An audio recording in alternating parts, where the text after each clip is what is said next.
All right. Thank you all for your patience. I hope you can hear me.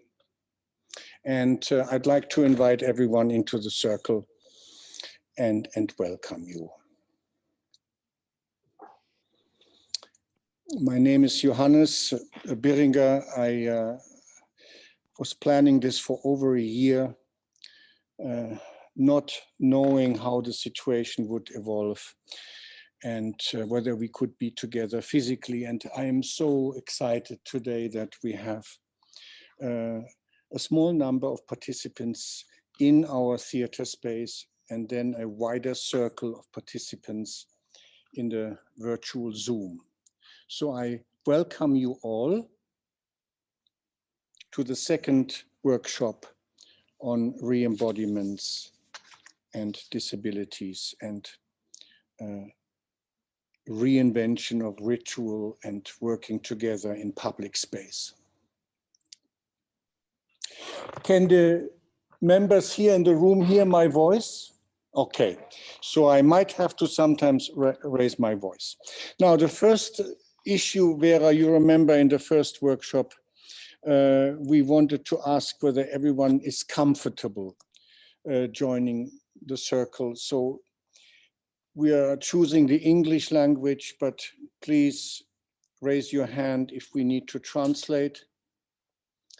If for any reason you are not following audio or video or need us to slow down, just let me know.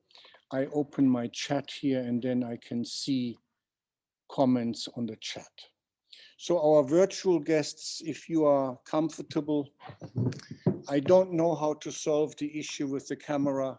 Maybe Ram, if you could hold it on your lap. Speaking, yeah. So that you get a sense of what's happening. We have two cameras, one in and then one that would perhaps be focused on the speaker. At the moment in gallery view, I think you see me and the space, yeah.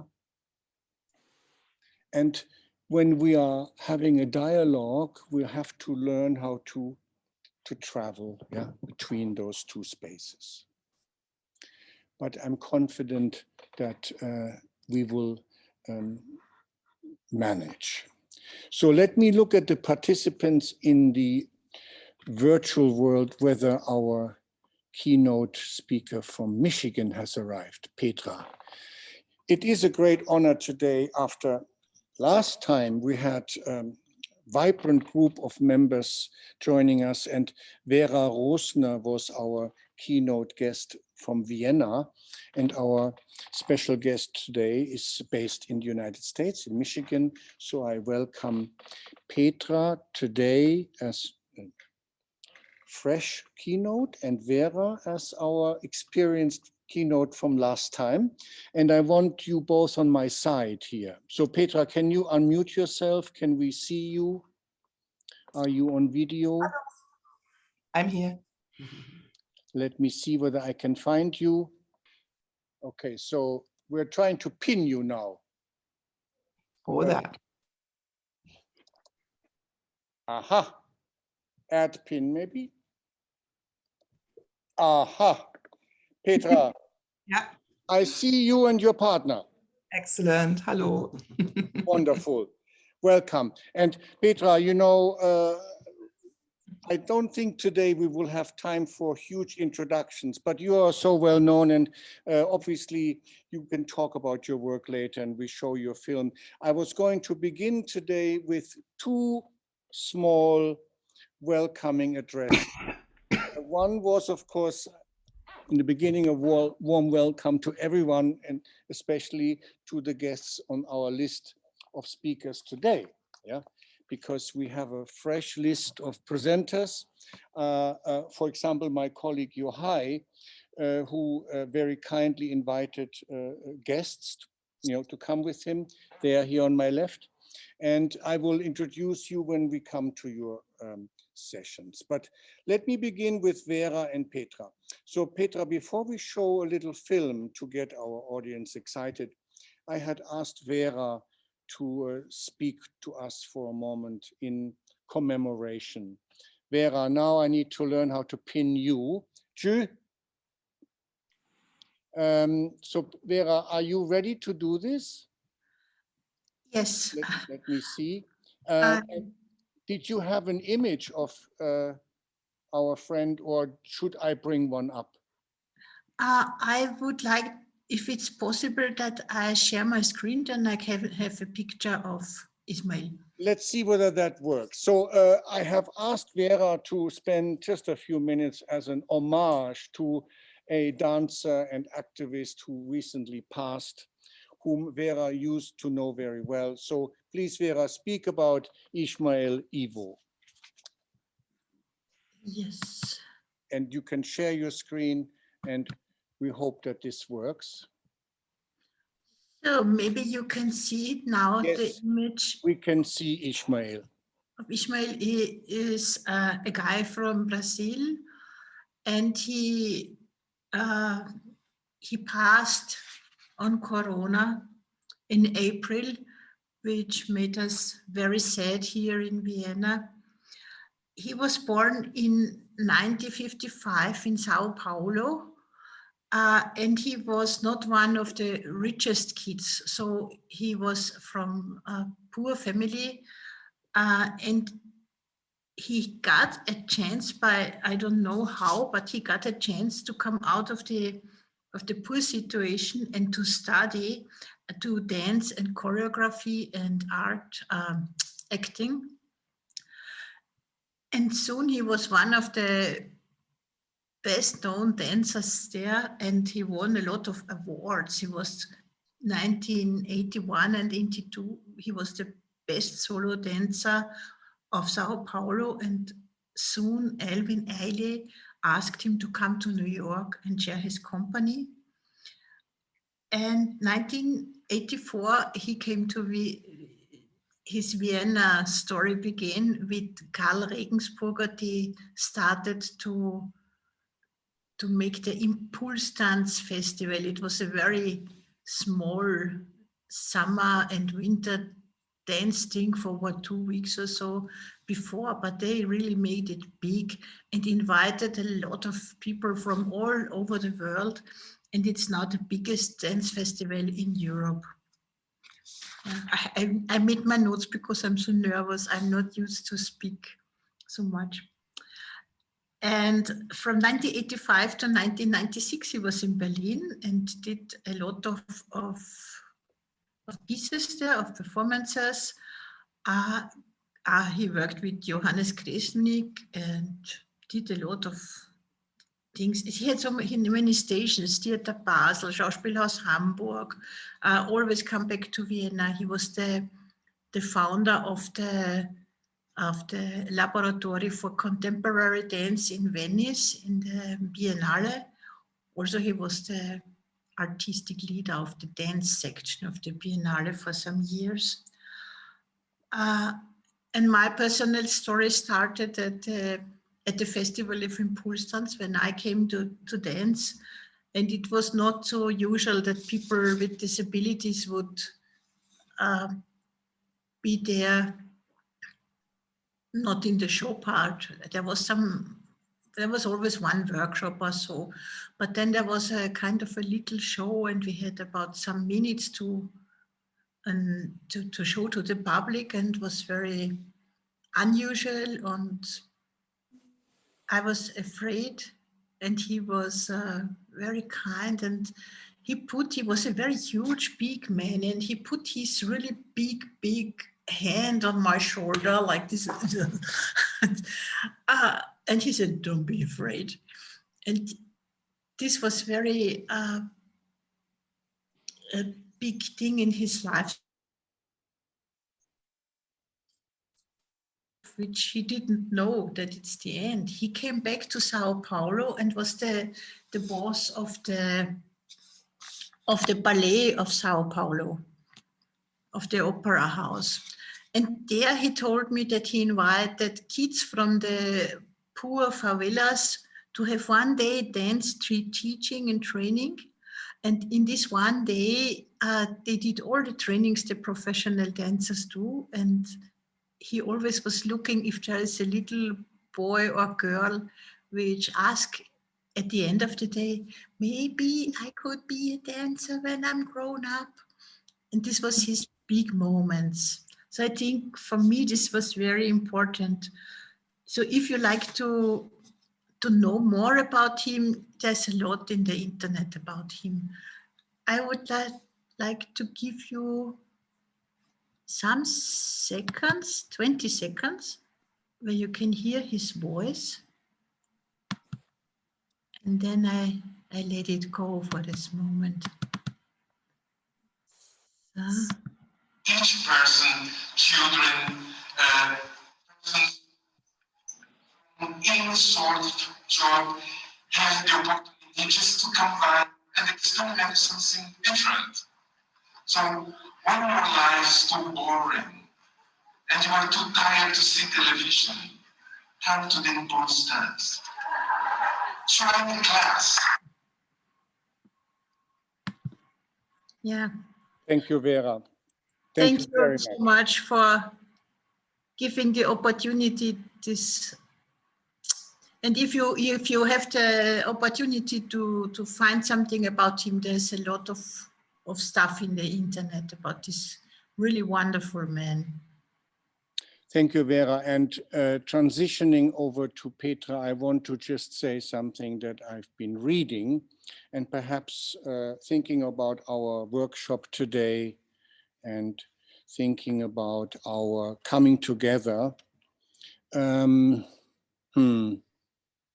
Have you heard this term, compostist? So it's not composer or componist, but compostist. It's in Donna Haraway's book, Staying with the Trouble. And as she is doing a kind of speculative vision of the future where humans are interrelated to non-humans and other species and other communities, she mentioned the idea that in a number of cultures, of course, she mentions Mexican culture, the dead are with us, with the living, yeah? So we need to let the dead speak too. And Vera, you just did this very beautifully by using the audio example of Ishmael speaking.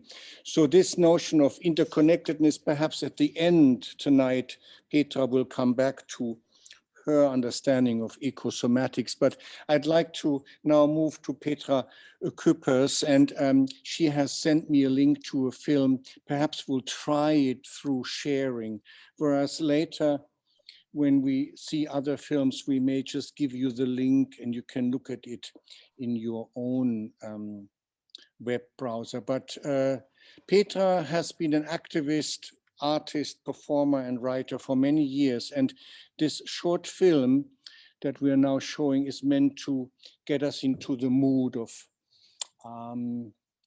imagining that kind of practice, yeah, that we were hoping today to investigate.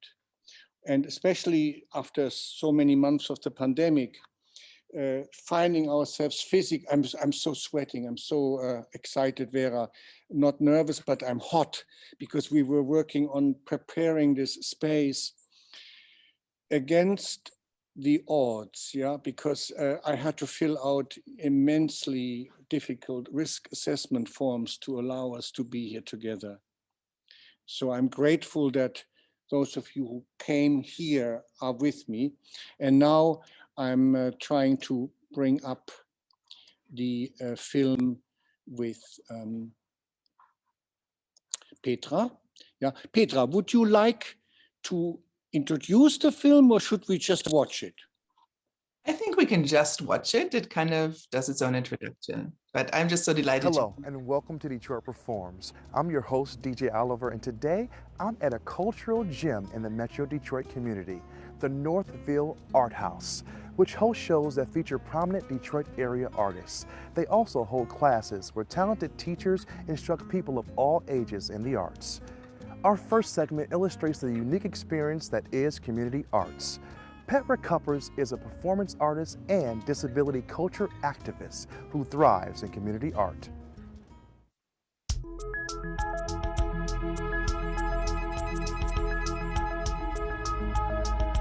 Getting ourselves all up and running and playing a little bit with levels. So see if you can reach high up.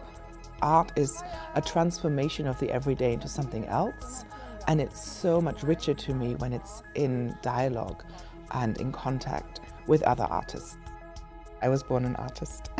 I think everybody I know was born as an artist. I don't think there's any people who wasn't born as an artist. Some of us get it worked out of us, but all of us have great creative potential. When I wanted to train as an artist, as a professional artist, I wanted to be a choreographer. But I was disabled. I didn't have 4 sound limbs. I couldn't get a doctor to write me a certificate saying I had 4 sound limbs. And without that certificate, I couldn't even apply to dance school. I wanted to go to a particular German dance school, and there was no way to get in. So from very early on, I knew that I had to find my own path. I was born in Germany. I grew up there in a very tiny village, and I left when I was 24 years old. I moved to the US because of the American with Disabilities Act, because this is one of the very few places in the world that would give someone like me the opportunity to have a rich professional life. So I can be an artist, a dance artist, and a professor. Here, I would not be able to do that in the country I was born in. I do believe that dance is for everybody, and I do think that dance is about celebrating our bodies and our body minds. So for me, that meant that I was always attracted to the differences of people moving. And right now, just start walking. Walking. We're just walking amongst ourselves. Just explore the feeling of the beautiful Mali beneath your feet. I'm a choreographer who believes in the power of difference and in the power of communal activity. I often work with people who have very limited mobility, and I do not expect or assume that people who come through the door and who want to work with me have a lot of mobility. And you move at whichever speed is right for you, what's good for your balance, what's good for your way of feeling safe in this space. But what we're training ourselves instead is to think about presence. That is the core of my choreography now, enabling people to be present, to find a time to stop in the flow of everyday movement and to just step into themselves in that moment. And then, once you've explored edges, textures, meetings of skin and building, find yourself a refuge in this space and involve yourself with it in your whole body. Find a place to be in this building. What inspires my art is a love of people, a love of the beauty of people finding themselves and taking a moment out of the everyday, engaging in artful behaviors together. Hold on to some of the images that you just heard. Your own line, another line, and we're going to create a form of social sculpture together. The Olympias is an artist collective, so all of us work together. Stephanie Height, my collaborator, and myself run an asylum project workshop.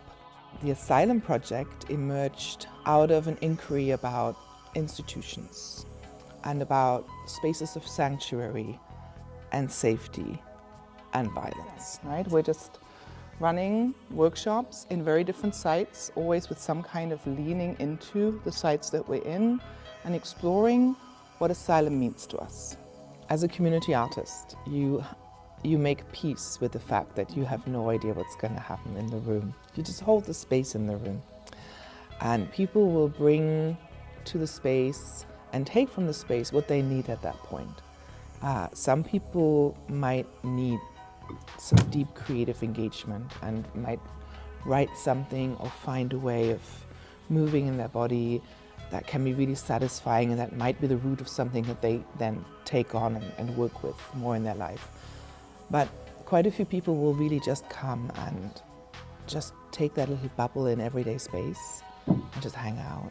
And that seems so important to me. Normally in Olympia's actions, there isn't really an audience position. We don't have an auditorium where people can watch us. You kind of step into it and you do it. And all of us have experiences of disability, if not in our own bodies, then in the bodies of loved ones. You know, there really is nobody who's not touched by disability in some way or the other. So exploring how our differences can be enriching is useful to everybody. We find when we do this in many different places, different countries, sometimes with school groups, sometimes in community settings, that people bring very different meanings to terms like asylum, sanctuary, refuge, some negative meanings, some positive meanings.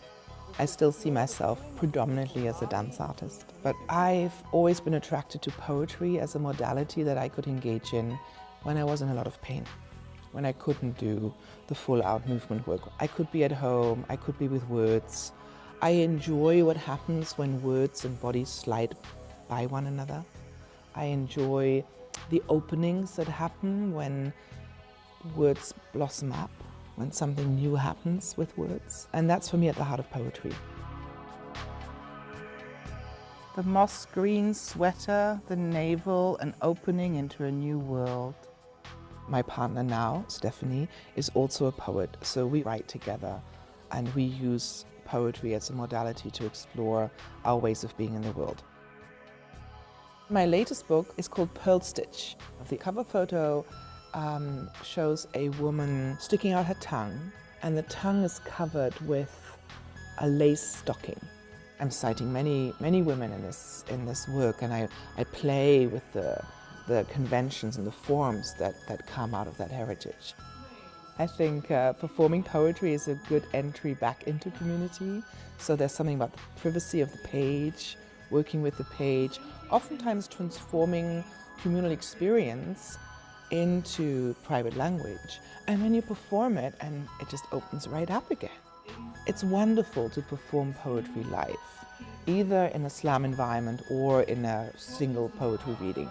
Either of those forms, I think, are really rich ways of connecting people to the fact that words can mean otherwise. You know, the world can be otherwise. We don't have to live in the world that we're in. We can envisage things anew, and words help us to do that.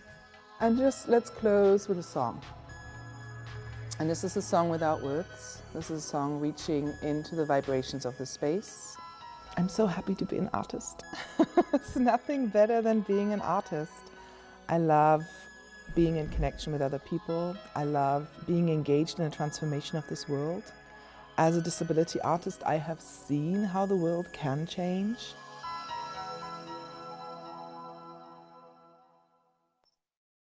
You can learn more about pet recovers on DetroitReforms.org. Yeah. Wonderful, Petra.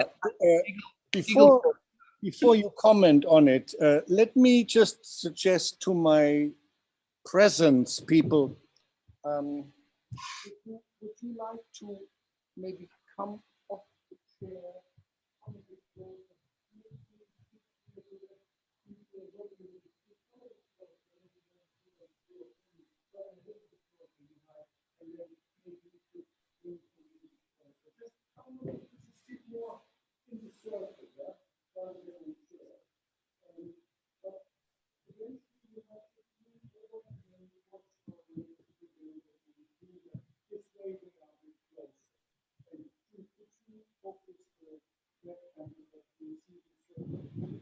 I'd just like to take the time to say, Petra, that was fantastic. Oh, thank you. While Johannes is doing it, I thought that was a really moving, and a lot of the sentiments of your choreography and feeling for art is echoed in my practice as well. But beautifully, it's a beautiful video, very moving. Oh, thank you so much. Yeah, this was Detroit Performs. You know, I'm living right next to Detroit, and this was in an old a church that also was a bank at one point. So this was one of the places that we do a lot of work in. So it's a very exciting space. Johannes, do you know that we do not hear you when you are away from the computer? Is that true? Can you not hear me now? I can hear you now. Now we can. I apologize. I was intrigued in your term asylum or sanctuary, because asylum has now a very complex connotation. But do you feel the workshop offers that safe space? Well, it offers a safer space, a place that we can explore in. My wife, who just had to go down because the dogs are barking, she has been institutionalized many, many times and has traumatic brain injury from electroshock. So asylum has a very specific meaning for her, you know, and this work leans a lot into mental health system survivor spaces as well. And then we also had many people in the room that literally worked through asylum, as in, you know, nation state asylum, moving across borders. There was a lot of work in that project that dealt with people who had to find asylum spaces due to sexuality and gender issues. You know, like plenty of people who experienced that particular facet of asylum seeking, crossing borders. And of course, I'm in the US because this is the country that offered someone like me more citizenship rights than Germany did. So the notion of asylum, finding a space where someone like me can be professionally active, was really important to me. And I know things have shifted, but you know, the general access available to me here is just different from how it was in Germany at the time when I was a child. So yeah, asylum has multiple different meanings, and we do not offer a safe space, as in, you know, it's a safer space. It's a space at which we try to be aware of the fact that we need safer space, right? So maybe that is the most useful way of explaining how safety works in this kind of environment. Oh, thank you, Petra. And we will probably in the course of the workshop return to issues of social space, safe space, expanding spaces, and also I think the challenge of recreating what I consider so important now, rituals in this new space, yeah? And our workshop today is partly dedicated to this finding of new rituals. So we are now at the end of the first half hour, and I'm very happy that my physical participants have moved a bit closer into the circle in the center. And Petra, since you said you couldn't hear me, may I make a small test? I'm switching now from my sound to the web.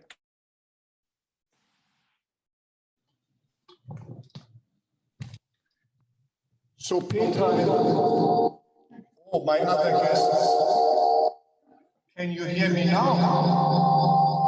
Some reverberation going on. It's bad reverberation. Something's not.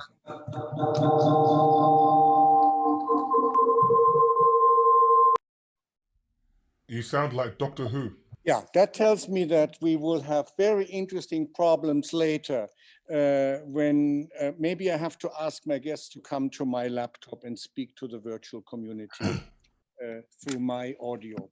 So, well, thank you, Petra, thank you, Vera, and again, a warm welcome to everyone who has joined us now. And on our agenda, we have now a complex, beautiful, interrelated workshop that will move from Kate Marsh to Scott Delahunter, and then on to Ram Samocha, and then Yohai Hakak with his guests Pauline and her carer Debbie. So this is a workshop hopefully that will move back and forth, thinking through and also working, because Ram has promised to do a physical exercise with us. So before that, Kate, I always suggest that people who speak the provocation, a short one, 8-10 minutes, also say a couple of words about themselves in the beginning so that I don't have to read any biography. So Kate, you and Scott will be taking on the first part of this session. Please, I pass on the microphone. And I will pass it on to Scott because we've planned for him to speak first, if that's okay, Scott. Yes, yes, of course. Thank you, Johannes. I think everybody can, I hope everybody can hear me. Thanks for the invitation, and I really enjoyed the film, Petra, and I picked out in particular a phrase, the power of difference, the belief in the power of difference, because I think that's something that's really infiltrated some of my own work in the recent months. And I'm going to speak a little bit to that now. My name is Scott de la Junta. I'm a longtime colleague of Johannes. We know each other for many, many, many years. I've worked together in many situations, so I'm very happy to be here. I'm a researcher at the Center for Dance Research, along with Kate, at Coventry University. And I'm going to share a 5-minute sort of statement, which I hope will be, and then Kate's going to speak for a little while so that we can sort of lay out some ideas, some of the things we're working with at the Center for Dance Research. We call that CDARE. So if you hear us say CDARE, we're referring to that center. And so I'm going to read this out. It's about 4 or 5 minutes. And then Kate will speak. And then I think, Johannes, the idea is, I don't know whether you want discussion then or move immediately to the other group, but I'll leave that to you when we finish, if that's okay. So what I want to share with you is that has a bit of a historical feeling to it, because also with Johannes, but I could say that one of our research interests at the Center for Dance Research, CDARE, has been working at this interface between dance and digital technology for many years, for say like 20 years or so, or more. And these projects have been relatively small scale. For example, a dancer and a digital media artist just working together on an interactive performance piece, but they also scaled up to larger collaborations involving computer scientists and dancers with an interest in developing motion tracking and gesture recognition software, for example. So there's quite a large range of projects we've been involved with of different sizes.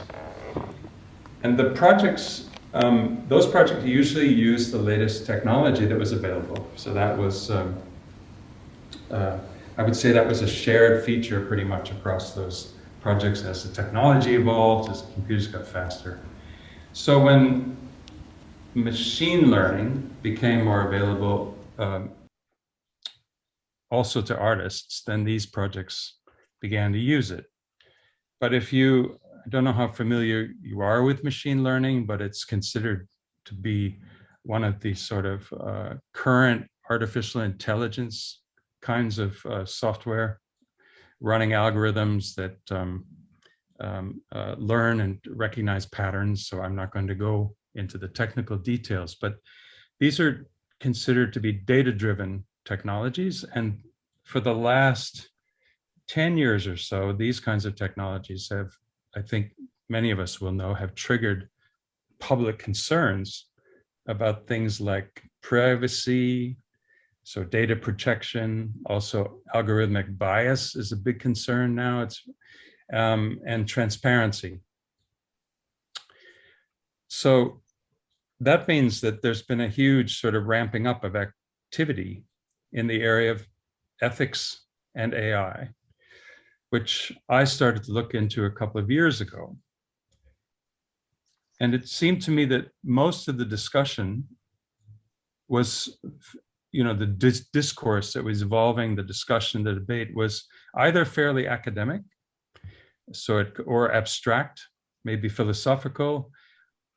Oftentimes, there was a lot of material emerging out of the area of sort of regulation and compliance, for example. And the discourse often focused on the consequences of unethical activity. So there was a lot of discussion about doing the right thing and changing practices, but I started to wonder where the body was in this discussion.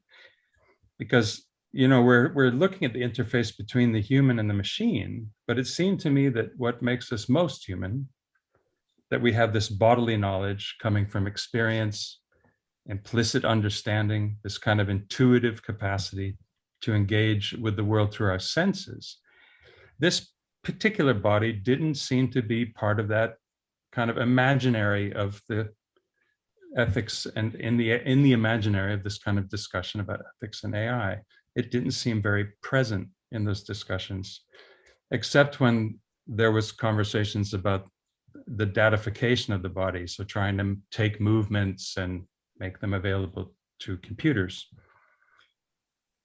So this motivated myself and colleagues at CDARE and other places to ask questions about this absent body. And those questions, there are two that I'm going to share with you. One of them was, what might embodied knowledge contribute to the creation of ethical practices in technology design and development? So with a focus on practices. And because that's what we're talking about, practices rather than something like regulations, we're shifting the perspective away from policymakers to the social milieu of development communities, where having a body, being embodied, that shapes how individuals in that community work together in multiple ways. And it opens up questions of diversity, as well as the politics of inclusion, because all those bodies are different. And this is really, and I'm starting to riff in the direction of what Petra said about the power of difference. So the second question that we've begun asking is, how can this development be informed, say the ethical practices in the context of technology development, be informed from the perspective of bodies that are different? And fortunately for me, my colleagues at CDARE, including Kate, have been critically researching dance and disability for several years. And their work has highlighted the way social norms around disability tend to ignore how, in coping with a built world based on the averaging of bodies, disabled individuals exercise a high degree of bodily intelligence while decentering assumptions that might be associated with it. And critical disability studies have emphasized this lack of understanding in relationship to assistive technology development. And disabled dance practices and research, I think, exemplify this more inclusive and diverse understanding of embodied knowledge. So this is a perspective that's really moved to the center of the research that we're doing on embodiment, ethics, and AI, the power of different bodies in that space. And that's what I'd like to share with you. I'll wrap that up now, and we can come back to discussing aspects of that. And I'll ask Kate if she's up for sort of following up some of your thoughts. Sure, thank you. Thanks, Scott, so much. And thanks, Johannes, for inviting me into this discussion. And thanks, Petra, for sharing your really wonderful film. My name is Kate Marsh. Scott's already gone somewhere to introducing me. I'm a research fellow at CDARE, and my research is largely in around the field of dance and disability, and I think I'll speak a little bit more about that as I comment on some of the things we're going to speak about today. Before I do that, I'll give a brief description of myself for those for whom it's useful. I am a middle-aged white woman. I have long brown hair and a fringe. I have one hand, and which is visible now and then on the screen, and today I'm wearing an orange t-shirt, and it's incredibly warm where I am, so I'm in a very hot room also. So as I go through some of the thoughts that I'd like to share today in response to others that have shared, it feels useful to clarify that at moments I may use the term we, And when I use the term we in response to other people or in talking about my own writing, I'm doing that in relation to disabled dance artists. And I'm doing that to really consciously locate myself into a community of disabled artist researchers, to make myself visible, both for myself and also for my peers of people who, like wonderfully Petra is in this community with me. It feels really important to just kind of make that clear. I also, and this has taken me quite a while in my research career, I write often from a place of lived experience. So much of what I share is anecdotal, and I'm more and more interested in, to quote Petra's term, the power of what that means, of my anecdotal experience, that it doesn't have to be justified or somehow mediated through a different kind of language, and that anecdotal experience is a hugely important part of research generally, and we must include disabled voices into that area. So what if you would indulge me, and I think for many of us here this will be really obvious, but it feels useful as we move on to, and again I just want to nod to Petra's term about the power of difference, which Scott has also done. That really struck me as well, and I think much of what I'll go on to talk about or offer as a provocation is around the notion of the power of difference, particularly in relation to dance and dance research. So to give some context around dance and disability, this is the obvious bit. It's immediately a tension exists between dance and between disability or disabled people in dance. Even when there is a suggestion of providing access or increased participation into dance, the question is always framed in a way, or seems always to be framed in a way, that we are being fitted into something that will never fit. And because of this, we bend and break our bodies to conform through training practices and inaccessible working environments. In recent years, and this is the anecdotal part, and perhaps from complete exhaustion or being increasingly fueled by an ever-growing sense of our communities and allies, I note that there has been more demands from disabled artists and disabled researchers to be included in multiple areas of knowledge acquisition and exchange, beyond the subjects of access and participation, which in brief is why I'm so delighted to be here sharing ideas with all of you, and to be working with Scott and having really exciting conversations around the area of AI specifically, which I should probably out myself now that I know very little of the technicalities of this area, but actually what I lack in knowledge, I hope I have in enthusiasm for learning about the subject. Dance research and practice is a field which is heavily informed by notions of the ideal or normative corporealities. That's a long sentence. This ideology seems to feed research in most areas. The ideal body has become a site for questions and developing understandings of bodily knowledge and of human experience. Through this framework, I am proposing that the specificity and peculiarity of the real body is made invisible. There are very few spaces where bodily difference or the mess of multiple physicalities and lived experience are explored, thereby creating an environment where different bodies are marginalised and seem to be restricted to spaces in our shared research practice that do not account for the rich knowledge, including but also extending beyond questions of access and the politics of disability that exist in these messy bodies. I just want to pause from my written part there to use Scott's phrase and riff slightly. That I have become really attached to the notion of mess in my practice and in my research. So And for me, that started a few years ago when I started to look into ideas, particularly around disability and otherness, of the binary that we exist in between normal and other, whole and incomplete. And there's so many of those opposing terms or languaging around identity. And I became really fascinated in the space, I called it in a project that I did, it actually referred to it as the space in between. And for me, that's a really messy space.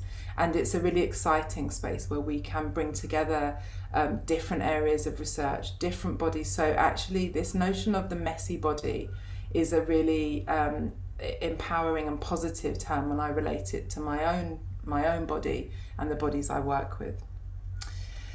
AI, artificial intelligence, and other research areas that consider bodies as post-human or more than human, or may consider bodies as post-human or more than human, offer a valuable perspective to thinking and practice around disability and the ontology of lived experiences of impairment. In these virtual domains, ideas relating to the whole or ideal body become disrupted. Virtual bodies have the potential to be and do anything. Can we begin to consider that rather than using research in this area to perpetuate what might be understood as a complete body, that we might ask how this technology presents opportunities to resist corporeal hierarchies, where disabled bodies are seen and thought about within a framework of deficit, and begin to create spaces through practice and research where we can talk about difference and different bodies in a way that genuinely accounts for all bodies. And I think that kind of speaks in some way to Scott's point that actually if we begin to move away from an understanding of this is a disabled body and this is what it offers and this is how it presents and this is a normative body, that actually beginning to understand and talk about the specifics of bodies and bodily knowledge in dance feels very important. So the rough questions that emerged for me in my ongoing conversations with Scott and in thinking about today's workshop is: what unique knowledge do disabled bodies contribute to research in AI? And if we do not actively include non-normative bodies in this research, what is lost? What might practice research in AI do for the development, progression, position, perception of disabled dance artists? And finally, what are the ethical considerations of including and not including different bodies in this field of practice research? Thank you for bearing with me. And Johannes, are we handing back to, is it now open or is it? I think we are, I hope you can hear me. I think we are very good with time and we can now debate some of your provocations before we move to the second part. Yeah. So I think, like Olu, when you came in to respond to Petra, please feel free, our virtual audience, to unmute yourself and just come in. With the physical audience, now that we have this reverb problem, you might have to come over here to my laptop and speak into my laptop, yeah, so that the physicals can talk to the virtuals. So I opened the debate, and Scott, old friend, thank you for making the time to come. Kate, we've never met in person, so I'm honored that you prepared it so well with Scott and that you are our CDARE partners now in Coventry. And what you refer to as the power of difference and the anecdotal experience interests me a great deal, especially at the moment. Gemma, you might, disagree or agree with me. PhD students in our circle here at the moment, younger writers or writers who are now preparing their first major step into the world of university discourse, I encourage them to write also more personally. Kate, I don't know whether you agree, that the university or the disciplines that are regulating knowledge degrees and awards perhaps need to listen to that what you call wider spectrum of knowledge, and also that knowledge that within the way you say the framework that creates deficits is not heard as much, it's not invited as much, it's not maybe really even perceived as much as. Vera, you made a comment earlier about the dance festivals that maybe 20 years ago disabled dancers were not so much invited to the table, yeah?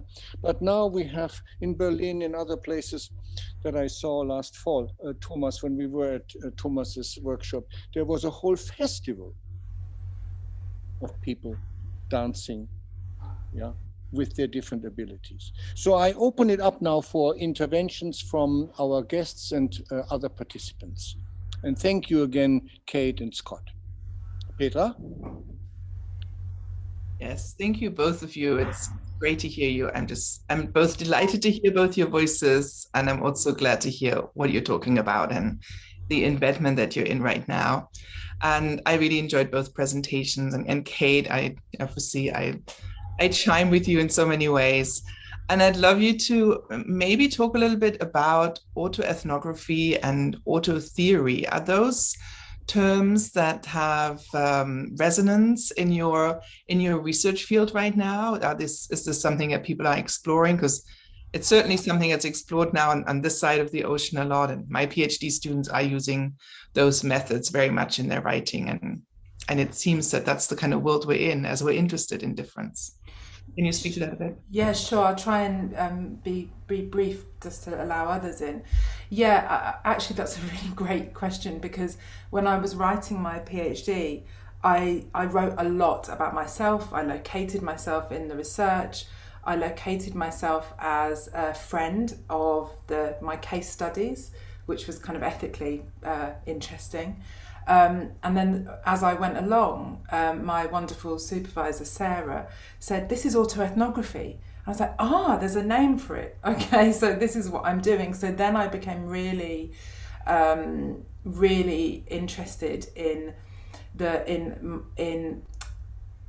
you drawing on my own experience, and then I don't want to say validating, but bringing that into the research that I was sharing outwardly. And not apologising for that. But where it came from is I was also really consciously resisting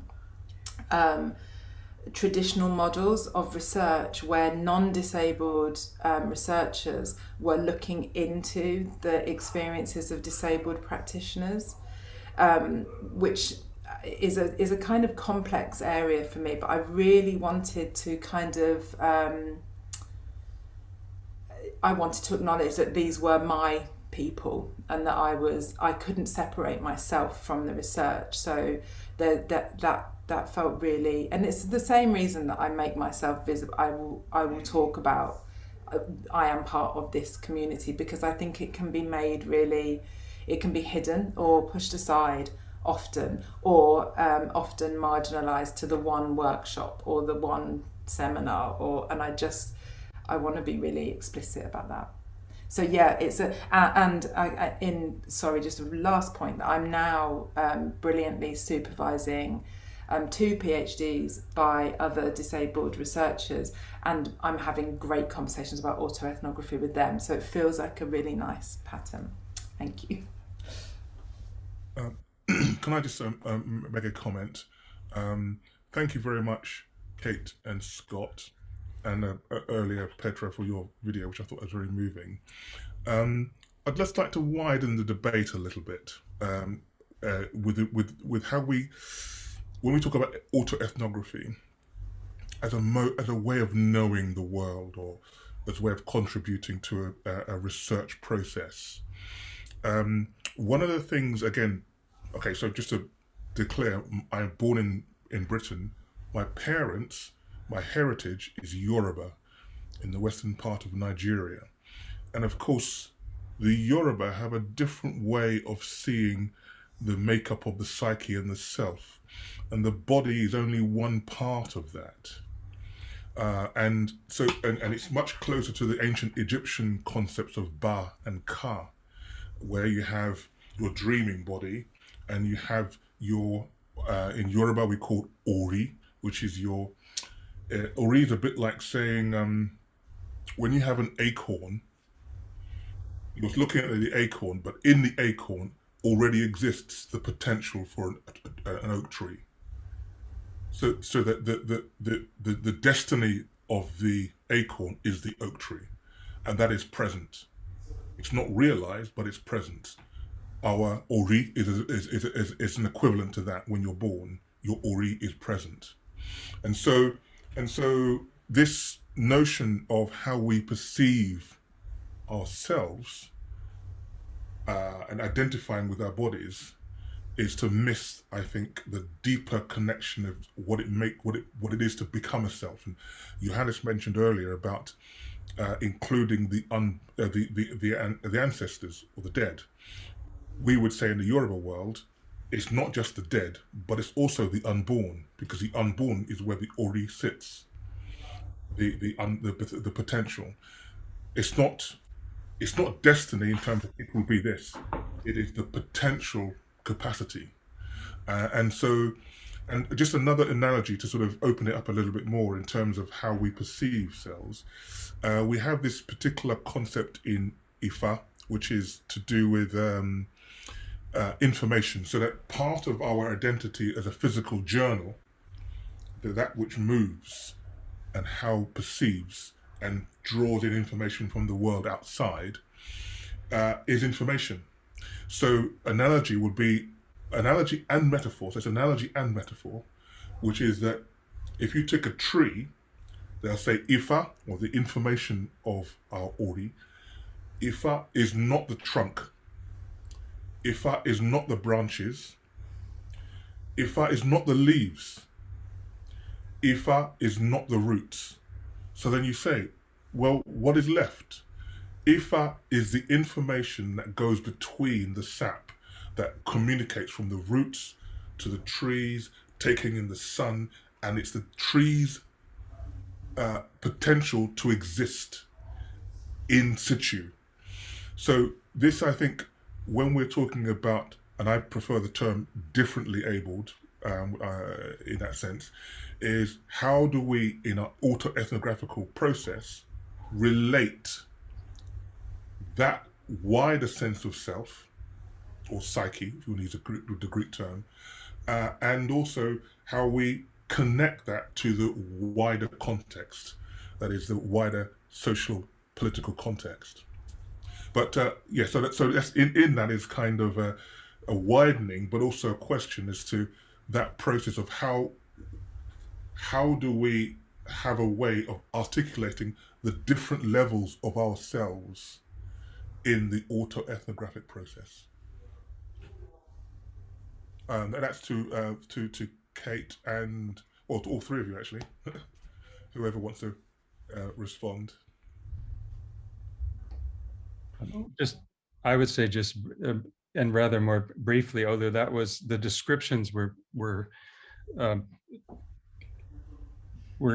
kind of fantastic and astonishing. The ways in which the different ways in which we conceptualize bodies as well. I think that's one of the things I took away from your, when we receive a description of a body that we may not assimilate to because it's from a different time or place, then I think we assimilate it into our, at least initially, into how we conceive of bodies. Yeah. And I think this is an area that I've become very, very interested in relation to technology development, because I feel like there's an impoverished human imaginary in the space of engineering generally, and technology development. There is and the widening that you spoke of, my view from, and I'm still working this out, I'm trying to form what I hope will be a more stable place from which to argue this point, which I feel like I haven't done.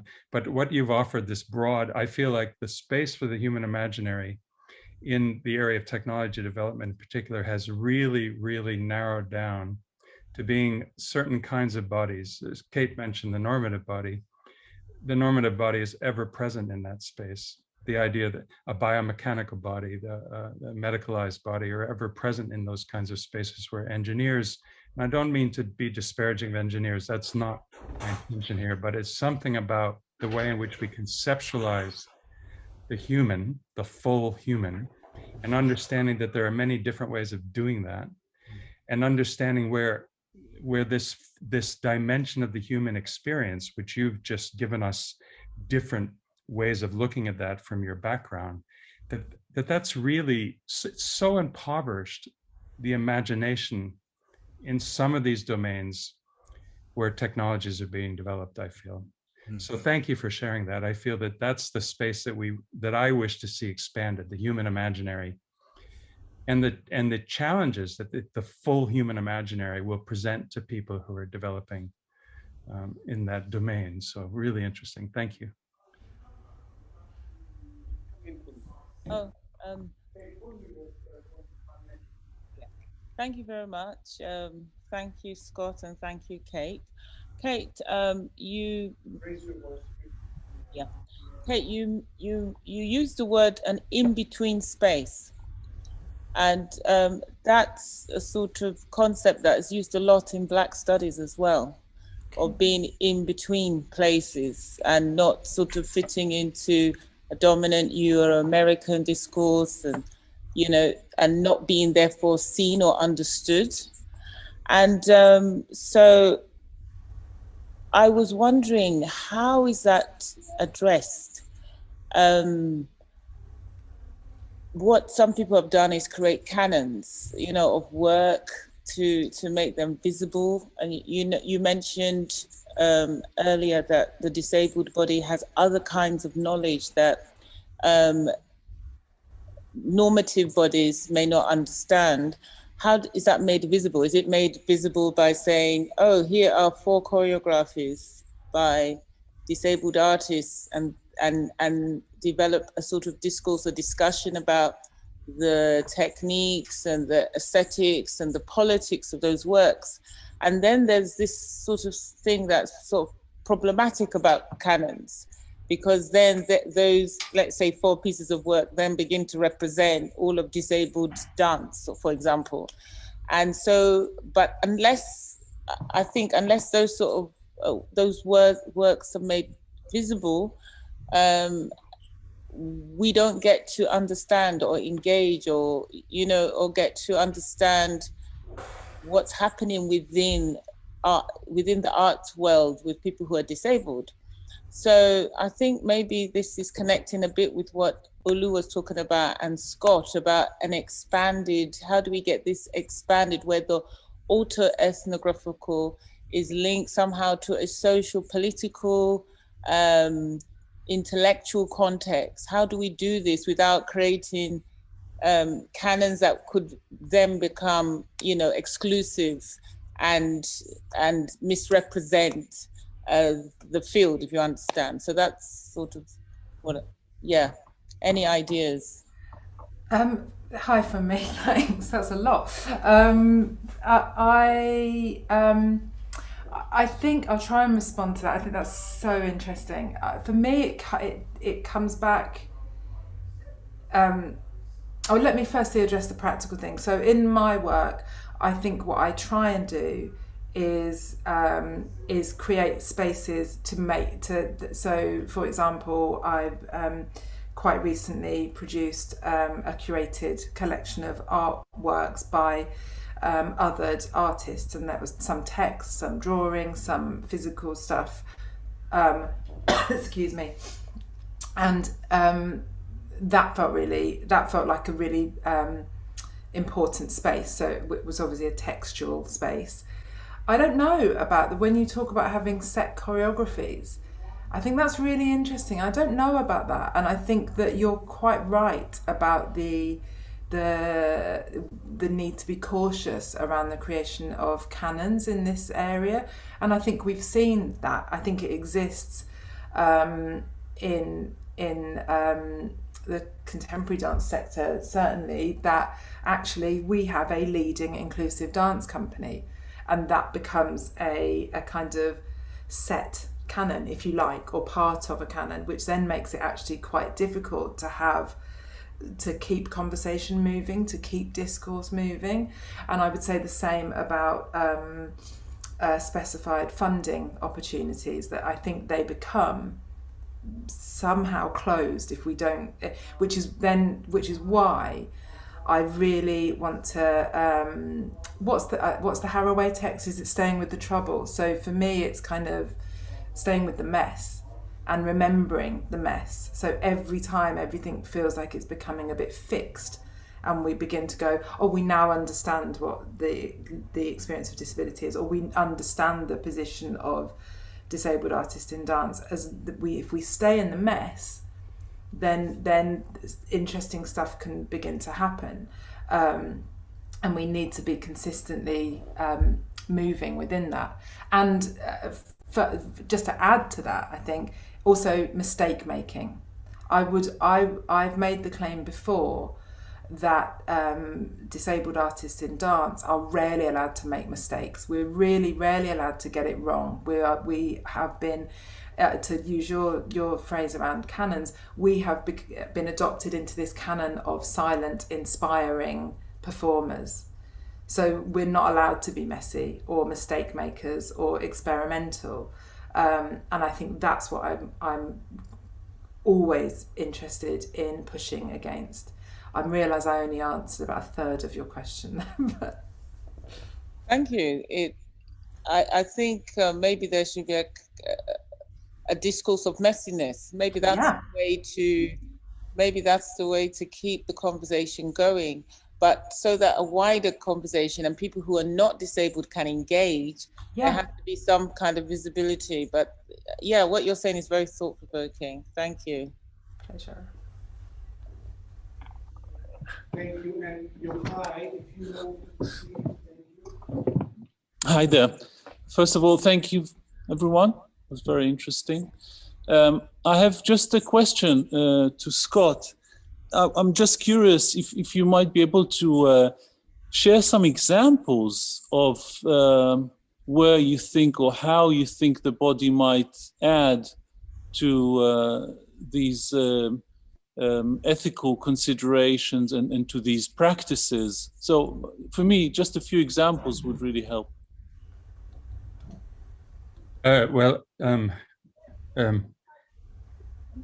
Thank you for the question. I think what we've begun to do is to we're thinking about the practice of technology development. So it's really when people are working together in small scale research communities, for example, or perhaps what we don't know so much about how we might affect more commercial development of, say, femtech, health tech technologies, things like this. But what we are planning to do with some research that we're hoping will get funded. So in a way, until the research is funded, it's a little hard to give you precise examples. But the idea is that we are theorizing that the body is harboring. If you focus on the body, and then I'm very happy to embrace the expanded notion of bodies that Olu just proposed because we are talking about people who are working together. We don't know who those individuals are or where they might have come from in developing technology, but they'll all have their own individual story in terms of their body and their capacity for imagining the body fully in relation to their work. And we think that it's possible by drawing attention to the kind of decision-making that's taking place on an ongoing, continuous basis in the context of technology development. So what we're trying to do is we're not looking at the kinds of agreements you might sign before the project starts. We're really trying to do some ethnographic work to look at how it is that people are developing technology over a period of time are making decisions every day, accommodating and coping with different situations that essentially shape the kind of technology that they develop.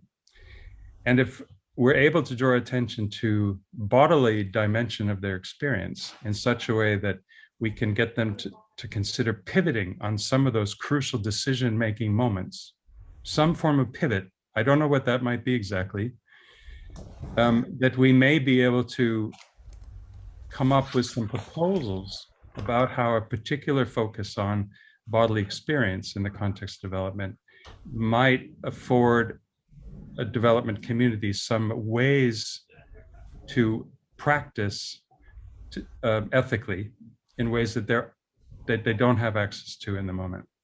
So this is really trying to grow a kind of ethical know-how from the bottom up.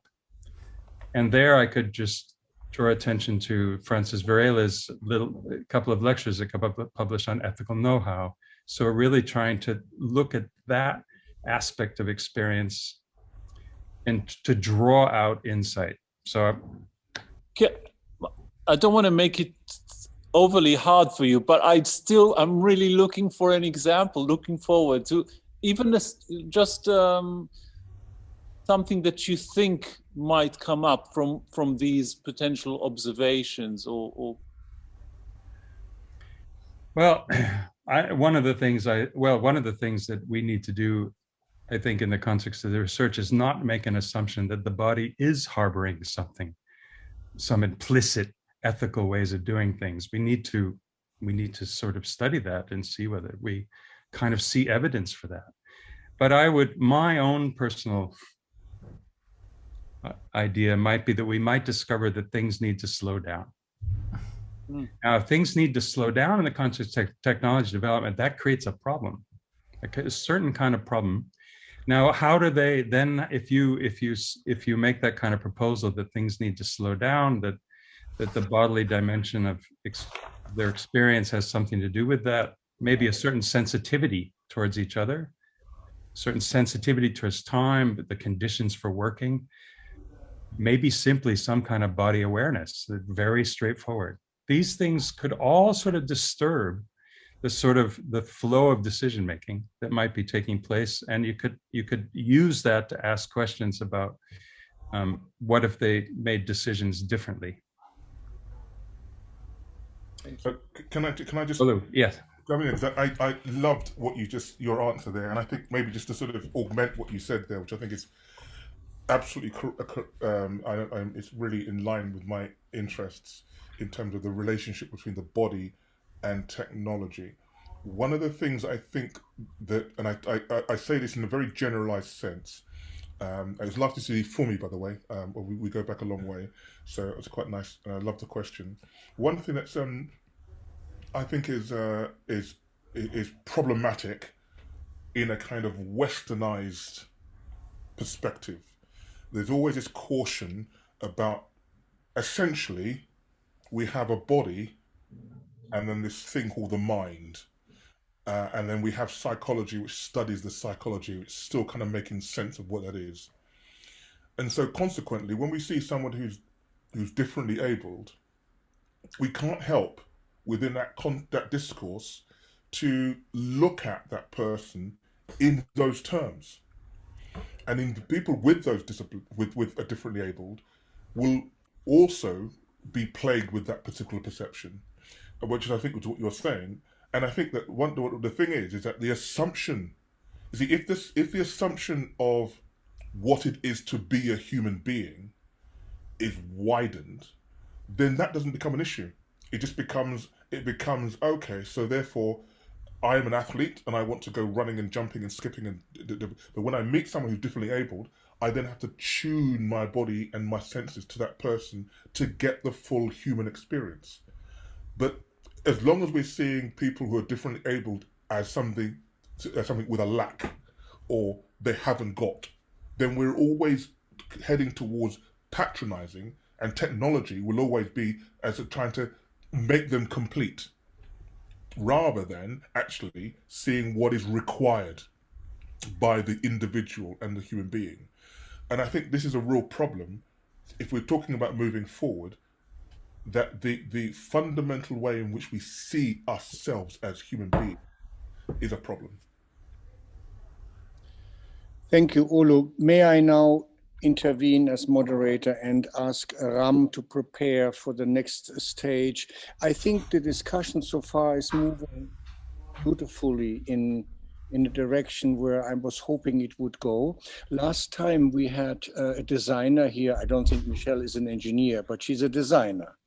And we addressed this question of co-design, and she is still not comfortable in her role as coming from a field where design is, again, Kate, you would say fashion design. Yeah, it's working from within a framework of high couture, yeah, ability and beauty. And so the inclusivity there is, for me, a challenge also for designing that. I think, Ram, when you and your young designers in Brighton mentioned the technology that you're working on, I was intrigued, yeah, because this was a technology for people who are wheelchair users, people who are working with motor sensory impairment. And I wonder how you design with differently abled people.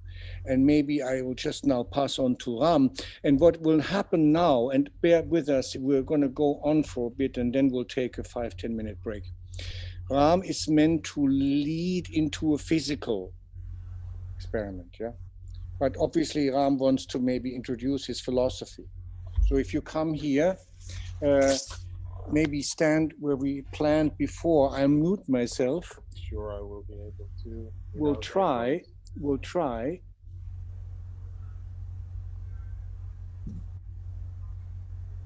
Huh. So let's see. So far, this has not worked. I'm trying now to bring up Ram's PowerPoint. And then Ram will speak into the webcam.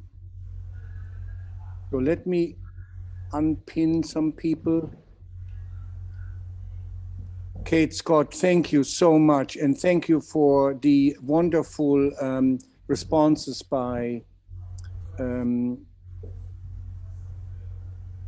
Funmi, by Yohai, and by Olu. One more unpin. And now, Ram, I pray to the ancestors. Let's see whether this works.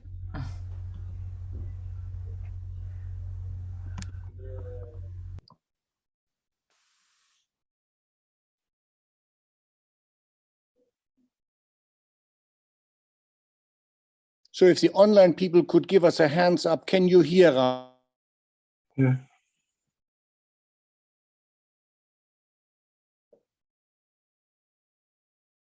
No, nothing coming through. It's nothing.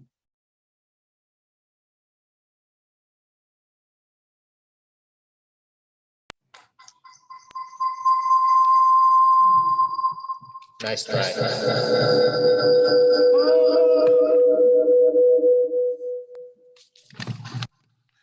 I'll take care of this. Okay, so.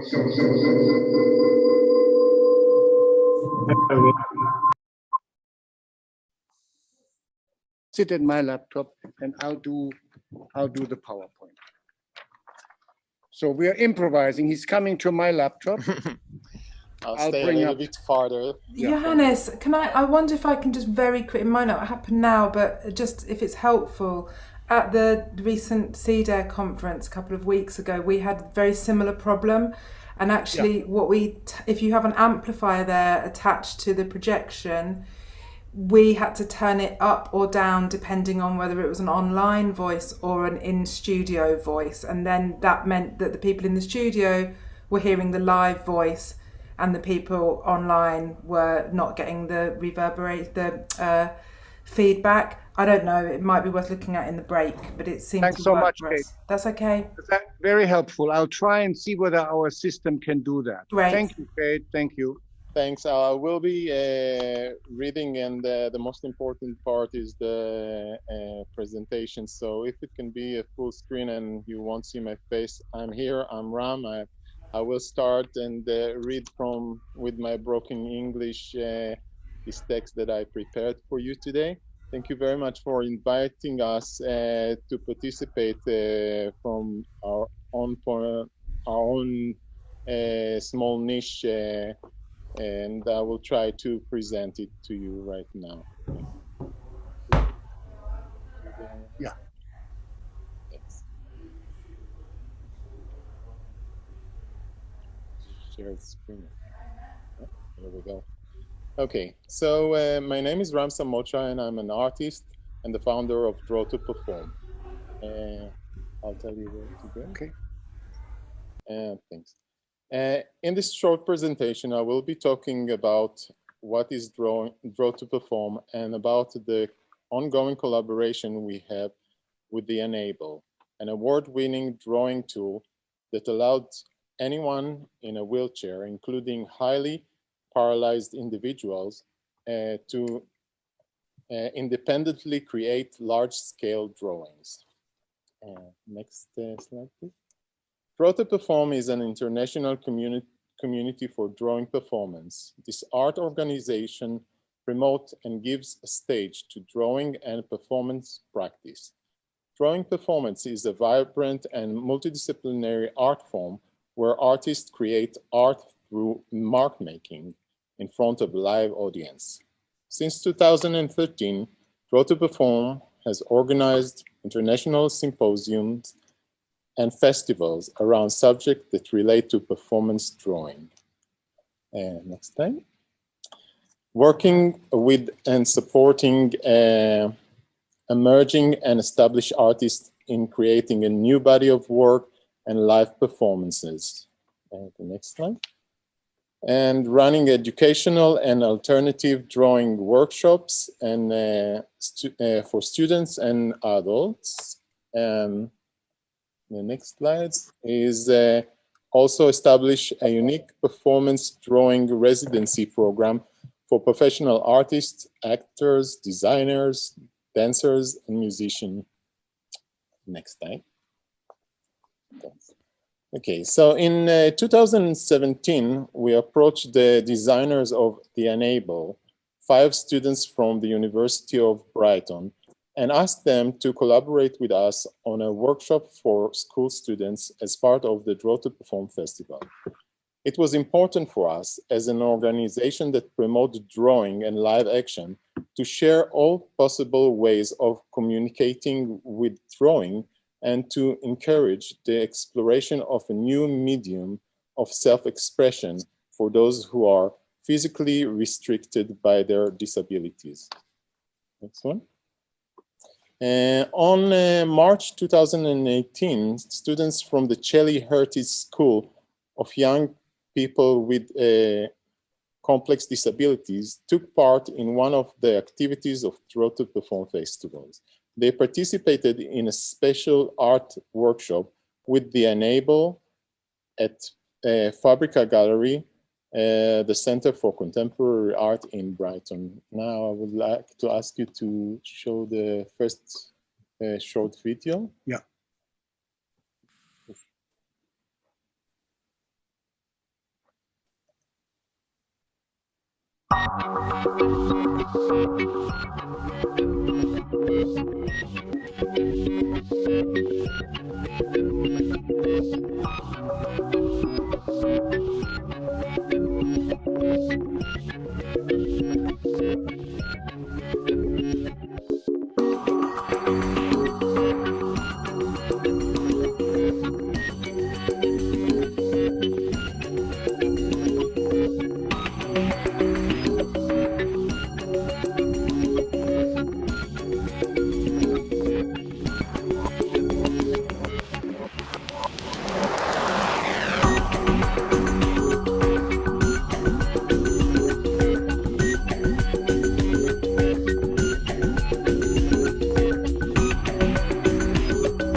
We'll go back to the in the first prototype of this adaptable painting device, the first prototype of this adaptable painting device, we used the latest in 3D printing technology. Once attached to the artist's wheelchair, it followed their movements, allowing the individual to paint independently while having a removable paint cavity to allow for easy color changing, maintenance, and cleaning. The students started by free painting to get them used to the enable. Next slide. Before progressing to join the dot templates that also tested their coordination. And final one. And next month, in July, Draw to Perform will collaborate once again with Enable designers Ella and Pete in an effort to challenge and extend the capability of this drawing tool. Kimberly Harvey, a professional dancer, choreographer, and a director at Can Do Dance Company, will be joining us in a day of workshop with the second and improved prototype of the Enable.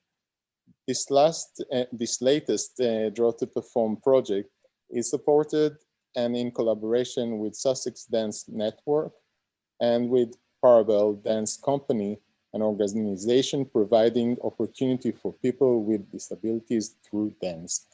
And the last video here. Hi, I'm Pete. I'm Eli. And we invent things together. Our design journey began when we met Barry. Paralysed from the neck down, he wanted to paint again.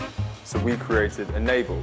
It attached to his wheelchair and translated his movements into large-scale floor paintings. Seeing Barry use it, we were inspired by the power of art. Since then, we've run workshops, partnered with incredible artists and charities, and we've used this network to co-design the device. Introducing Enable Mark II, a tool that can be used on any wheelchair and even by hand on a tabletop, meaning Enable can be used by people in wheelchairs and by people with restricted limb movement. A tool that takes any art media you throw at it and makes it accessible. A tool that works around the artist's ability, and a tool capable of creating large-scale, bold, and cathartic artwork. We believe that art is a human right, and we're on a mission to make it accessible to everyone. That's it. Thank you very much, and thanks for your help, Johannes. So, thank you. I mean, the young generation designers from Brighton University. Now, Ram was proposing to offer a short physical exercise. And we could, at this point, also ask Yohai perhaps to join the conversation. Ram is someone I have not met physically until today, but I had followed him on Facebook, seeing that he had this organization on Draw to Perform. And I always wondered, Draw to Perform. Drawing into performance, drawing out movement, it's fascinating me. And so now that you collaborate with the young designers, we're back maybe to that earlier discussion that Scott and Kate raised, yeah? Co-design, the word was mentioned, yeah? And it's tricky because Michelle last time was concerned that access is not the only problem, but it is of course one problem. And when I invited Yohai to join us, he said, or I asked him, can you bring some of your students perhaps, or your clients, or the people that you work with in your department? Yohai teaches in social works. He very kindly invited 3 people. Kieran, you're still there online, right? Yes, I'm still. Kieran, maybe I should start at the other side of the clients. Kieran, tell me who you are and what you do with Yohai. It's sorry, good morning. I mean, I hear it's good morning. I just need to change my tablet from my computer, so I logged in. Okay, thank you. Sorry for disturbing. And I think Pauline and Debbie's just stepped outside to get some fresh air, but it will be so good to have a dialogue. Ram, Yochai has done so much teaching, yeah? And I wonder, Yochai, when we come to you, you can reflect on that, but also you were going to show us a small film. But Kieran, if you're ready, if you want to say what your role is in relationship to Yochai, I would be interested. Because he has introduced a term which I had not heard before, an experience expert. Well, I don't know if I'm an expert on these things, but I just offer my experience, insight into the world, because I'm visually impaired in that, so the struggles I face on a daily basis are always there. So we work for the, well, I don't work, it's like I think Yochai knows more of it than I do, but it's a Brunel Experts by Experience Committee. So we just have like our experience, how we view the world from our perspective, and just basically try to throw out ideas and make things better. Do you interface with students there, or do you? We work with students, yeah, wishing to become social workers and that. So we offer experience that way to help them grow and in terms to help them with their course and that, I think it is. And I just offer my experience from my perspective. I don't know about other people, but in terms of what I can give to the students for the social workers to help them progress and see what happens at the end of the course. But hopefully I can offer something positive towards their experience, towards their outcome, as it were. Yeah. Lovely. Thank you, Kieran. Well, Ram, before we do the physical, Yochai, come over here and maybe say a few words about your side of the teaching. And then if you want to, I, of course, have also your video ready to shoot. So I introduce my dear colleague, Yochai Hakak. First, he will speak to you, and then we show maybe a brief video. Okay, thank you, Johannes. And thank you, Kieran. So as Johannes said, I teach on the social work program, and a central part of what we do is trying to work ideally alongside with Kieran and his colleagues, other experts by experience, as we call them, and they are integrated into many parts of what we do. So, for example, during these days, today, for example, there's a major selection day. I'm not taking part in it, but some of my colleagues are, and this is an event in which social work students are being selected, or candidates are being selected, and part of the interview panel is experts by experience, but they will also sit in interview panels for new members of staff in our program. They often take part in just our usual team meetings, and they take part in teaching and assessing students. I think we are in a process of learning how to collaborate and work alongside. And this is something we are interested in. I guess the times in which we are able to do it better, and times in which we maybe there's more for us to learn. Shall I talk a little bit about this project, Johannes? Yes. Yeah. So one of the organizations that we had the pleasure of working with is a experts by experience cooperative called Ginger Giraffe. Maybe some people heard about it. And we somehow completely accidentally met them, and me and quite a few of my colleagues fell in love with what they do, and the sharp understanding, this sort of sharp social critique of how some of the issues and difficulties with integrating the knowledge of experts by experience. Yeah, it's a long story. So the person standing at heading this cooperative, her name is Mariam Zanouzi, and she has some physical limitations, and she is on a wheelchair. I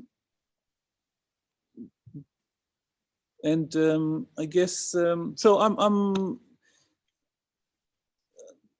I was really interested by the kind of work that they do. It's quite a long story, but I find their work very innovative and very sort of inspiring, how they keep challenging some of the norms. But I guess I need to be more specific.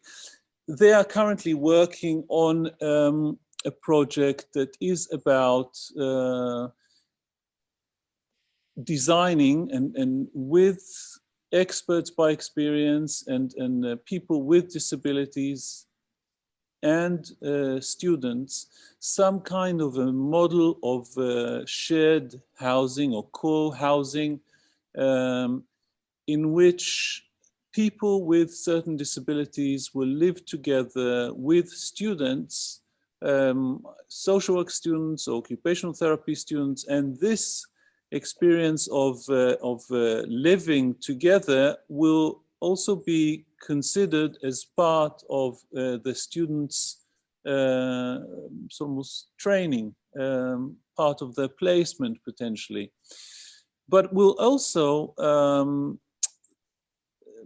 there is an understanding that many students are finding it very difficult to both contribute towards their sort of living expenses, and that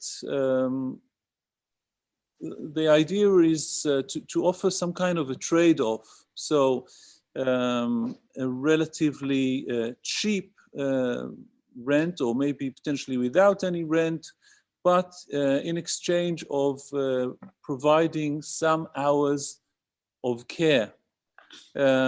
And this is a model that they are developing based on feedback and input, constant input that they collect from their members, who are all people with varying abilities, different abilities, but also in collaboration with students.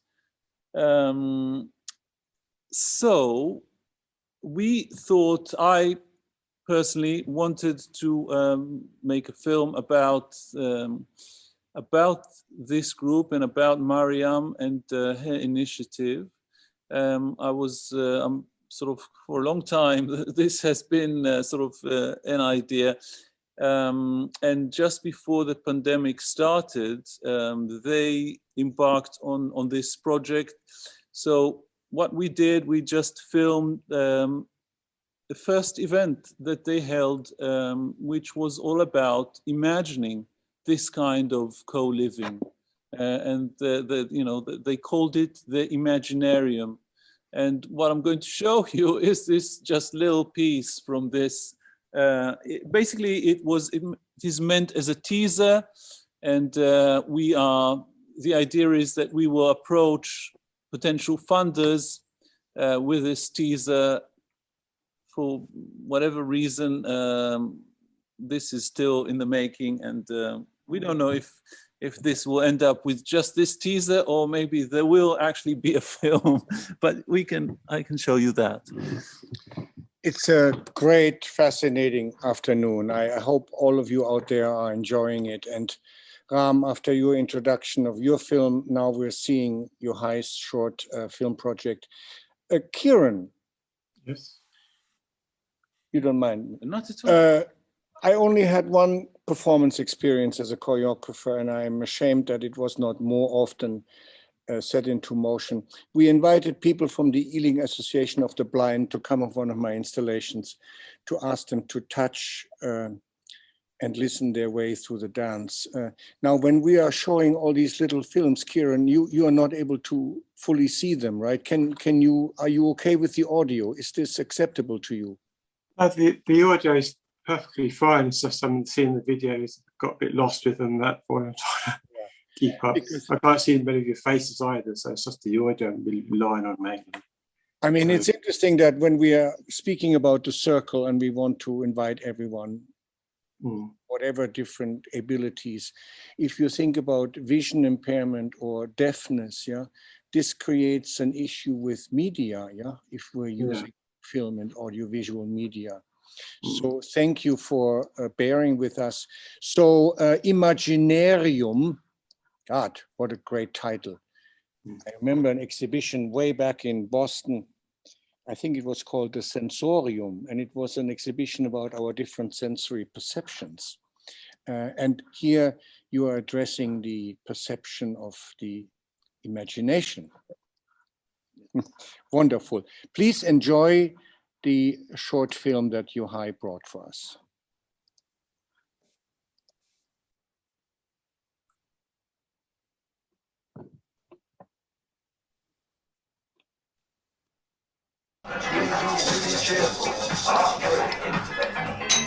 Reasons to be cheerful. 1, 2, 3.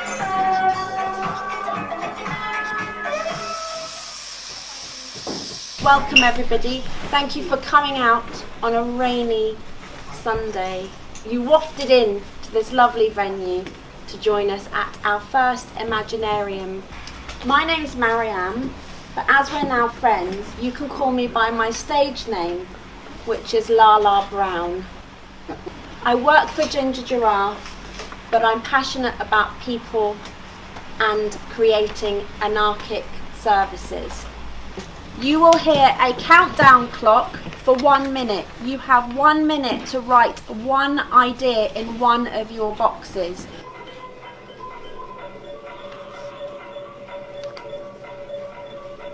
The next thing that you need to do individually is to decide whether the idea in that square is a now idea, a how idea, or a wow idea.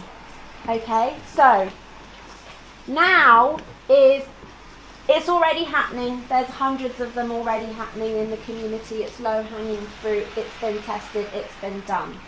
How is, oh shit, I don't really know where to start. Wow is, it's a good idea. You don't think there's enough of it happening. You would like to actually make this thing that isn't happening happen. And with a little bit of support and a little bit of funding, you can get things going. After seeing the upstairs like roof terrace, and I'm going to say workshop because to me that's a workshop. It could be ceramics, metalwork and woodwork all under one roof. So we have an Imaginarium cafe maybe once every 2 or 3 months where you can come and we will bring students, we will bring professionals, we will bring people from the local community to essentially be facilitators. It can have an atmosphere created for it where it is one of addressing issues and discussing and openness. And that's something maybe the outhouse could be used for. Pottery classes and folklore during the day that feed into some sort of community art project either here or on the outside wall, so we can start working on creating that space outside that's usable, using some reclaimed materials and facilitated by us. My favourite idea, I don't know if it's WOW though, was the idea of some kind of swap shop, so a space where people can come and trade items, but also in kind of a restoration type environment, so maybe you can bring things that you want to mend and you learn a craft from somebody else. If an artist wanted to have some space to do something, make something, put on some workshops and do that for their own commercial input so they can make some money, but then the payback would be they get that space free, maybe at the back, but the bit is that they then need to feed that back into a community group. This Imaginarium that would continue to provide infrastructure to communities wanting to come in and keeping the kind of anarchist spirit alive, would be coming here and bringing community together to essentially create any projects that their imagination will allow them to create. I'm spasticus, I'm spasticus, I'm spasticus, autisticus, I'm spasticus, I'm spasticus, I'm spasticus, autisticus.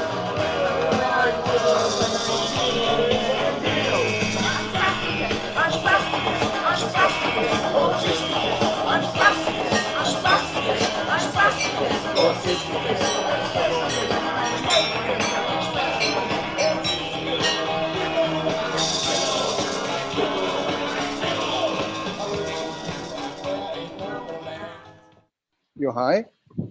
I'm thinking maybe, well, I'm sure you realize that part of the idea is also to create some kind of occupational setting, some kind of social business or something that will also enable some kind of employment. Yeah, that's wonderful. Thank you, Yohai. We will open questions at the end, because now I would like to please ask Ram to conduct maybe a 10-minute exercise. So the virtual audience, please be participant observer, and later on commentators and experts by observation. Ram has brought with him some paint material, also I guess related to the Enable project. I have placed in the middle of the space a white photographic sheet, and I also brought some older paper rolls with me from previous dance performances. And everyone here, Funmi, Shuai, Zhu, Gemma, you are invited to perhaps become a bit physical now. And what I found intriguing watching Ram's practice, and also watching in the video how the people in the Imaginarium were drawing almost, you could say, a building infrastructure for creative sharing. What I think we will have to do with the drawing, and Gemma, you are yourself a painter and a visual artist working in the social works and social science field. So we'll see how this pans out. And when I look at the videos, the drawings, it seems that at the end of the drawing process, there is actually an artwork lying on the floor, yeah? Like what the people in the wheelchairs did with the Enable. These were abstract, Pollock-like, you know, abstract paintings. So I wonder what we can now, in the next few minutes, we have until maybe, we'll go to 20 to 5 and then take a break. So we have 10 minutes of work and 10 minutes of feedback. What do you want us to do, Ram? So can I? Yeah. Just, sorry. So unfortunately, it was complicated to bring the Enable guys this time to here, and what I have here is the first prototype of the enable, and it's just the head. So basically, this drawing, the first prototype, the drawing tool, was made kind of like the idea of a ball paint. So there is a metallic paint ball where you place in the cartridge paint, and it's going around. What was for me as an artist interesting, that this machine produced such a fine line that each mark that you're doing is looking really interesting. I'm looking forward to see what will happen with the next session we'll do with the second prototype, where you can adjust everything to it. But what I will going to do here is first I'll demonstrate for 1 minute my approach to working with this tool. I already worked in my studio with the enable and produced a series of drawings, so I'm a little bit familiar with it. And later on, I will give the people that are here to experiment a little bit with this. The next, the upcoming workshop day that we are going to run in London by Drop2 Perform will be all about stillness and movement. And I think this is one of the things that I will refer here while I'm instructing the people. Okay, so join. I hope you will be, the online people will be able to see. Is there any focus on the papers that can be more? Okay, thank you. I also want to transform the space, so choose whatever you want, but I will keep rolling out some more things. So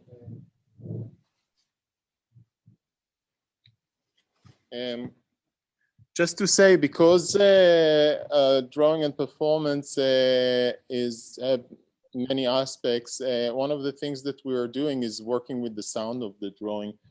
And if it's possible, I would like to demonstrate a 1 minute of working with the echo that we had here on the space. So will you be able to open for me the mic of this mic here? Okay.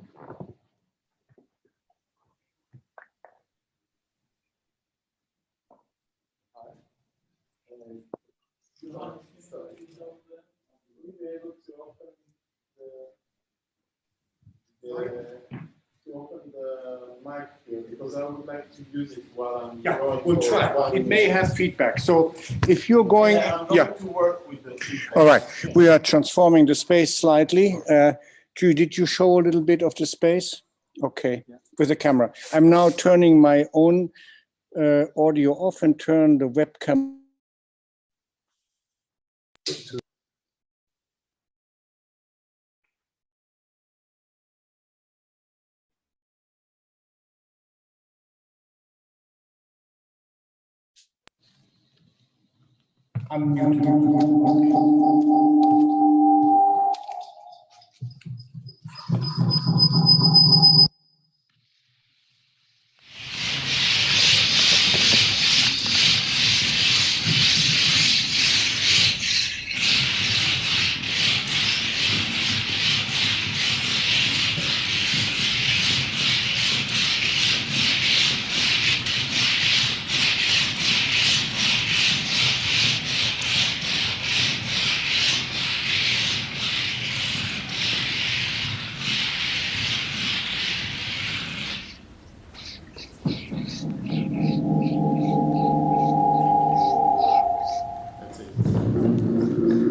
the zoom function, so you can zoom. This is not completed. Who did I give this to? Okay.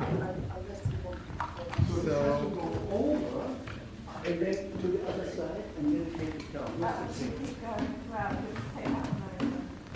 Why not? Yeah. Unless you want to preserve something. Where's the tape? Yeah. Okay. So I'm putting the tape on the water, but anyway, I would like to do with you, if it's okay. We have quite a nice set here. By honest, thank you. So what I would ask you to do is take one piece of charcoal, yes, and find a place for yourself to be acting. And maybe tell us how performing with drawing. What do you mean how? How to because I've never done it, yeah. Okay. So, are we okay? Like, maybe come here.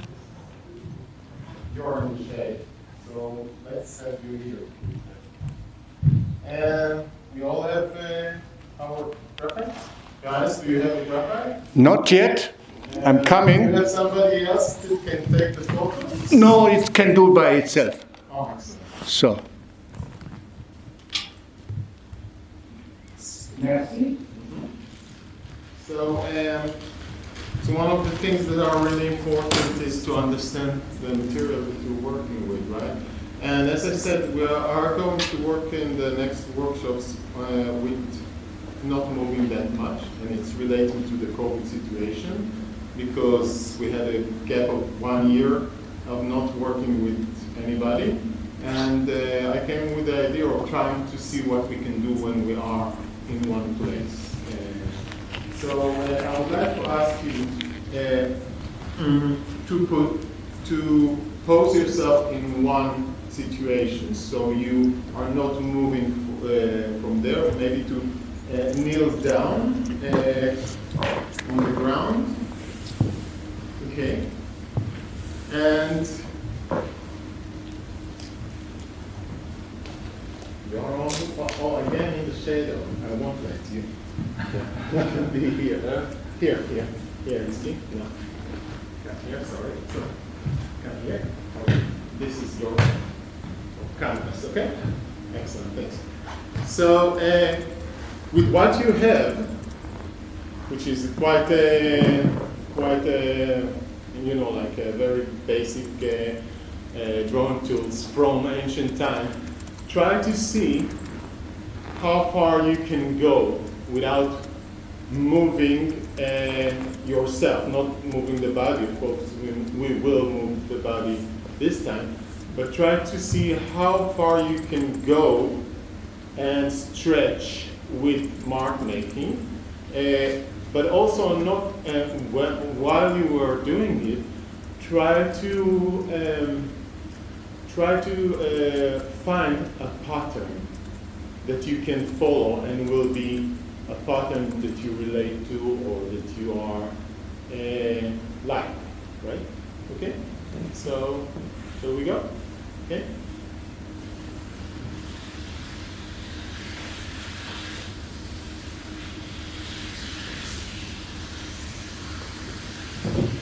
I translated your speech, so you're not moving the body, but you are reaching from here wherever you want.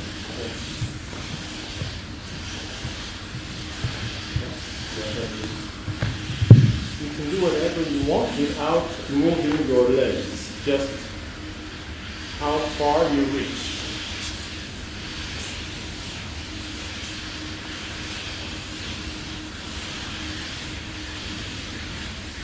So not moving the legs and reaching until your limits, right?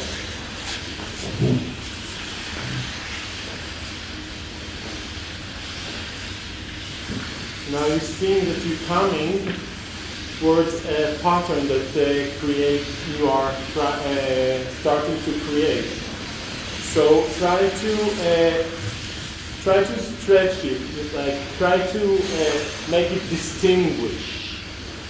So if I found myself that I hang with this pattern, I will continue and work with it. Do this. Okay.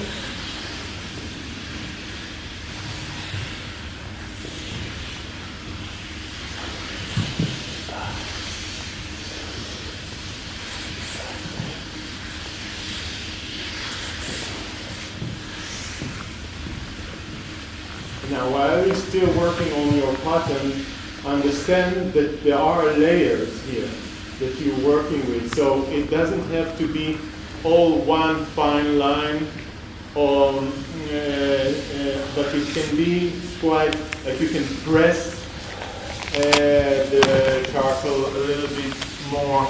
You can let it go and make thin lines. So make it work on this pattern again, like continuing the pattern, but layering it in a way, okay?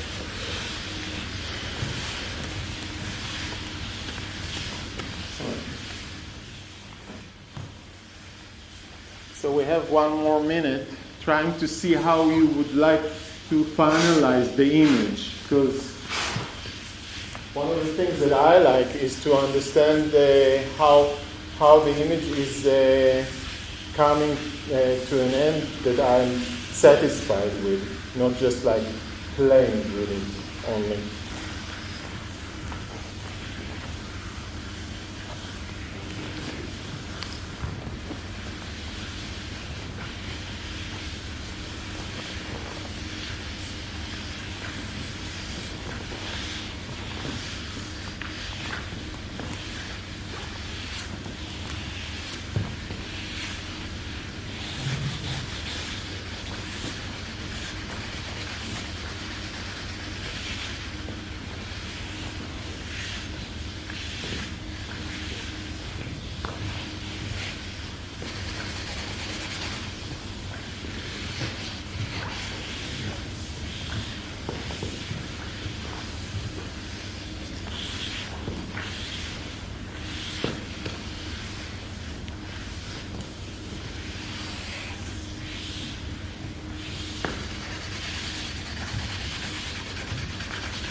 It's interesting, the one that hides is the one that's continuing.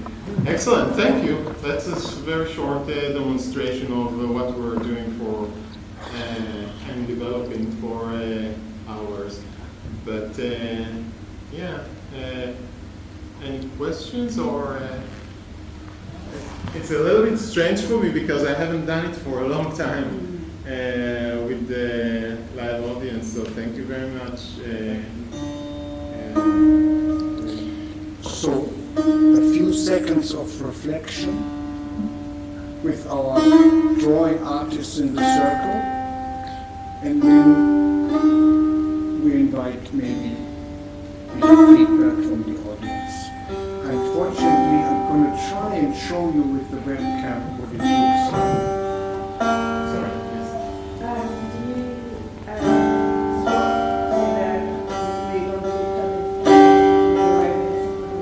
Yes, that's one of the things that happens in different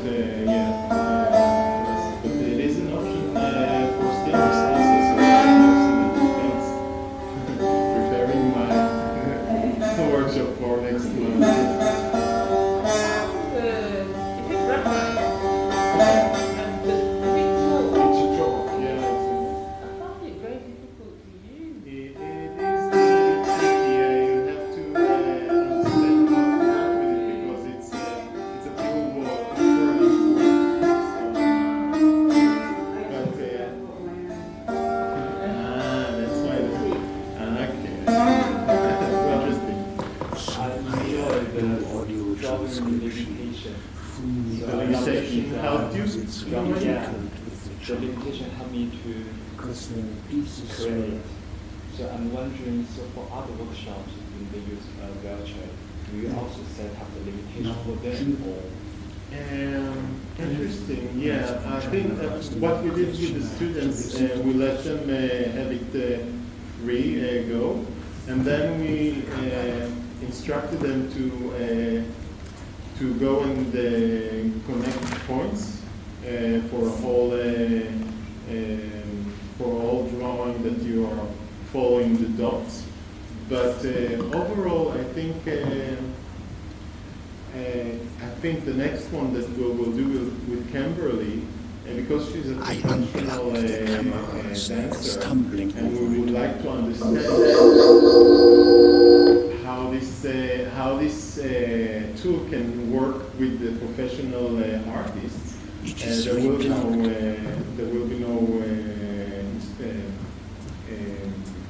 how do you say it?